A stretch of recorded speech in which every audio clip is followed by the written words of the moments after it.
হেই আসসালামু আলাইকুম গাইস, কেমন আছেন সবাই? আশা করি সকলে ভালোই আছেন। আমি কিন্তু আপনাদের তো আল্লাহর রহমতে অনেক ভালো আছি। তো এখানে কিন্তু আমার দুইটা টিমমেট এবং লিস্টের একটা প্লেয়ার নিয়ে একটা সিএস ম্যাচ স্টার্ট দেব। এখানে কিন্তু আমাদের হচ্ছে ম্যাচটা গিয়ে দাঁড়ায় 2/3-তে, মানে আমাদের ভুইয়া নিতে হলে এখনো দুইটা রাউন্ড যেতে লাগবে। কিন্তু এখানে কিন্তু আমাদের একটা মাইনাস পয়েন্ট আছে, সেটা হচ্ছে আমাদের কিন্তু একটা টিমমেটের নেট নাই।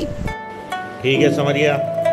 এর মানে হচ্ছে ম্যাচটাকে এখন উইন করতে হলে আমাদের তিনজনকে ওই চারটা এনিমির সাথে ফাইট নিতে হবে। তো এখানে কিন্তু কথা বলতে বলতে অলরেডি কিন্তু আমার একটা টিমমেটের হেলথ অনেকটাই কমে গেছে, মানে না থাকার উপরে।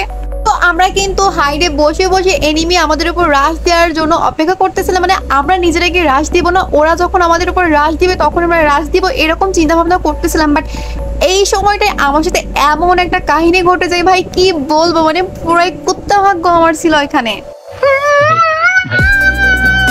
মানে গাইজ, আমি তো কল্পনাও করিনি যে আমার সাথে এইরকম একটা কাহিনী ঘটে যাবে। তো আমি কিন্তু একটা এনিমিকে ডাউন করে ফেলি এবং এনিমি কিন্তু আমার টিমমেটকে ডাউন করে দেয়। তো আমি ওয়াল মেরে আমার এই টিমমেটকে রিভাইভ দিয়ে এনিমির সাথে ফাইট নিতে গিয়ে দেখি আমার আরও একটা টিমমেট ডাউন, মানে একটা এনিমি পিছন থেকে ঘুরে এসে আমার টিমমেটকে ডাউন করে দিছে।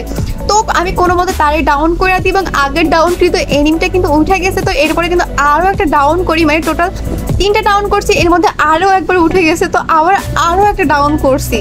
ভাই আমি পিচ্ছি একটা মেয়ে, আমি আর কত এনিমি ডাউন করবো। তো আমি কিন্তু একটাকে কনফার্ম কইরা দিই।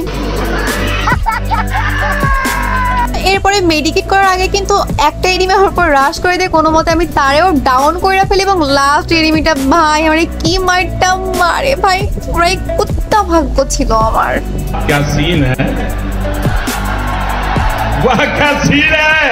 ओ भाई, मारो मुझे, मारो मारो मुझे, मारो।